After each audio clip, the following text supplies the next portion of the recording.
Na noite de 9 de novembro de 1989, na fronteira de Berlim Oriental, o tenente-coronel Harold Jaeger ignorou ordens superiores e permitiu a travessia livre para o lado ocidental. Informações desencontradas viraram euforia. Multidões avançaram com marretas. O muro começava a cair. A cerca de 200 quilômetros dali, em Dresden, um oficial de 37 anos servia na Alemanha Oriental, Vladimir Putin. Para ele, a queda do muro significava mais que um símbolo europeu. Era o prenúncio do colapso soviético e do fim do aparelho que sustentava seu mundo. 10 anos depois, a Rússia assistiria à ascensão meteórica de Putin, de vice-prefeito de São Petersburgo a primeiro-ministro e presidente.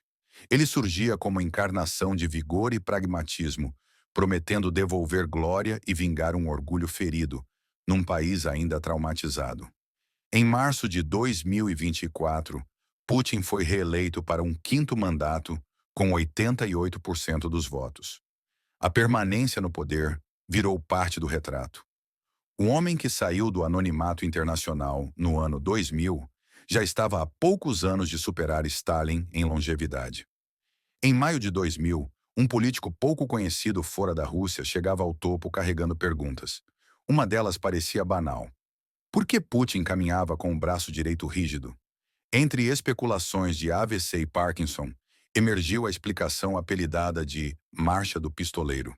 A explicação mais aceita citava um condicionamento motor comum a agentes treinados pela KGB. Manter a mão dominante próxima à arma para reduzir o tempo de reação. Não era só postura. O roteiro sugeria um símbolo, disciplina e prontidão como método, não como detalhe. Formado em Direito na Universidade Estatal de Leningrado em 1975, Putin serviu 16 anos como oficial de inteligência estrangeira da KGB. A organização era conhecida por rede extensa de agentes e métodos inescrupulosos. O treinamento, ali, moldava comportamento e estratégia. Em 1991, Anatoly Sobchak tornou-se prefeito eleito de São Petersburgo. Reformista e carismático, precisava de alguém com habilidade de operar nas sombras, sem carregar o estigma do modelo soviético colapsado. A escolha recaiu num ex-aluno de direito, Vladimir Putin. Putin rapidamente foi nomeado vice-prefeito e chefe do Comitê de Assuntos Econômicos, com autoridade para barrar ou permitir empresas. O cargo dava poder real sobre a cidade. A partir dali, surgiriam relatos de suspeitas, investigações e uma reputação de lealdade funcional.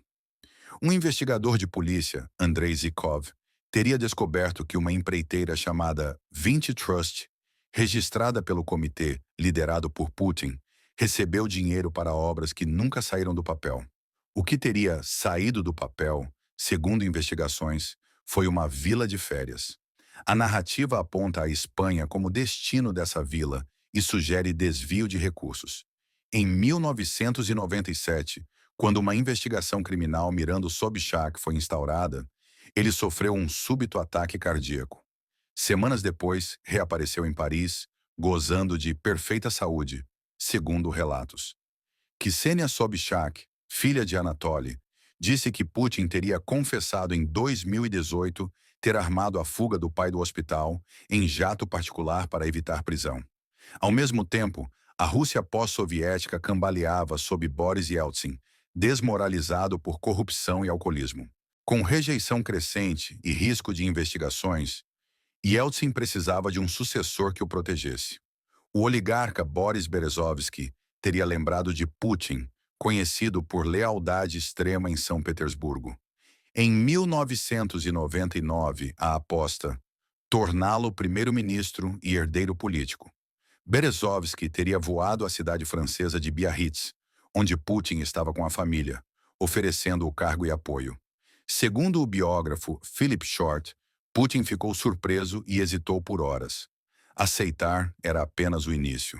O desafio maior era torná-lo celebridade nacional. Um mês após a posse de Putin como primeiro-ministro, a Rússia foi surpreendida por ataques a edifícios residenciais. Buynaksk, depois Moscou e Volgodonsk. Foram 367 mortos e mais de 1.000 feridos. O país clamava por justiça. E o rosto das câmeras passou a ser Putin.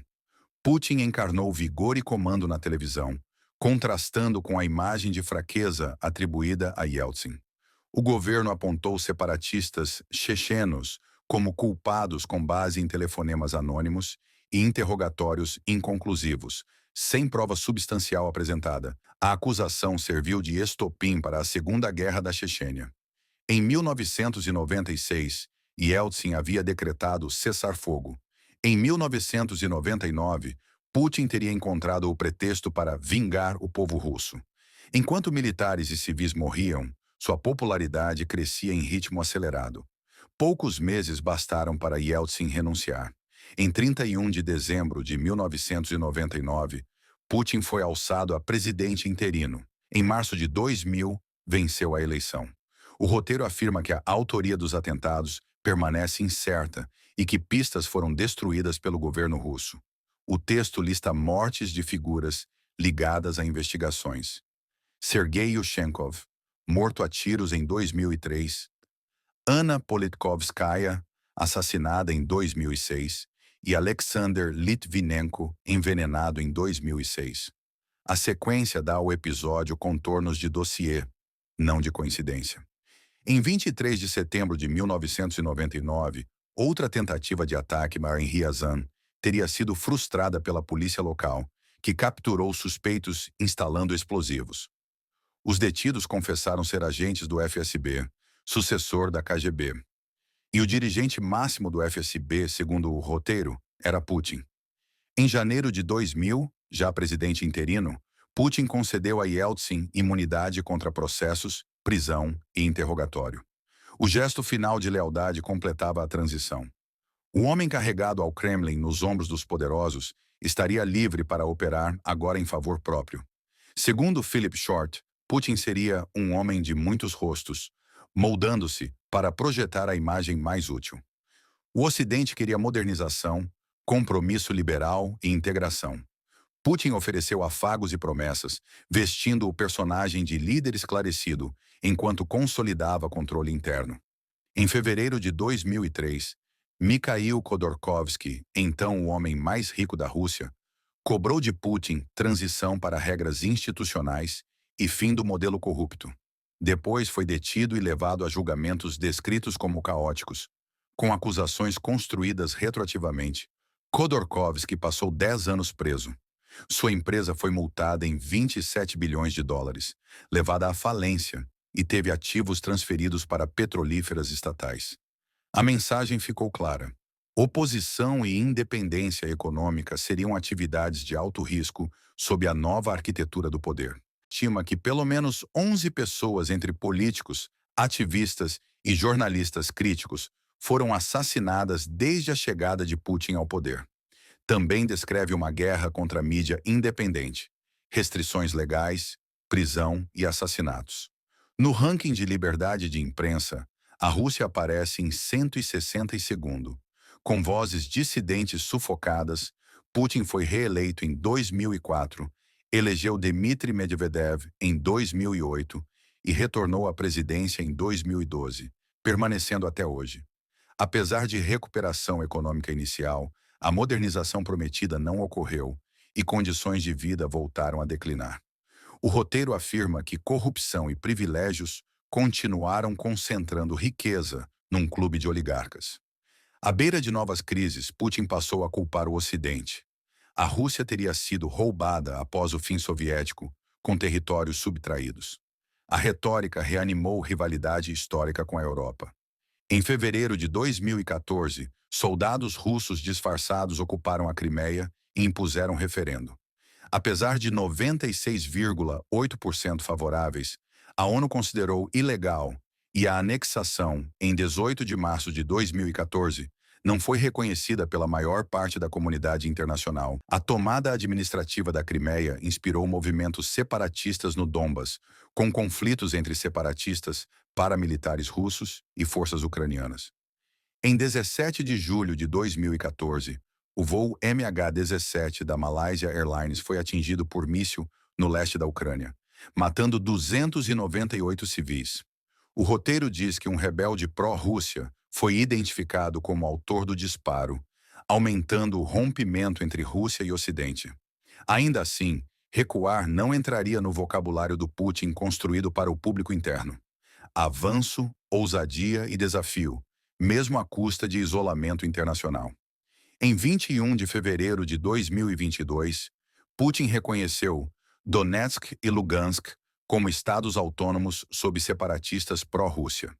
3 dias depois, sob pretexto de desmilitarizar e desnazificar, anunciou Operação Militar Especial. Em 24 de fevereiro, mísseis atingiram várias cidades, incluindo Kiev. A invasão por múltiplas frentes buscava capturar Kiev rapidamente. O destino foi reescrito por uma variável: a liderança de Volodymyr Zelensky.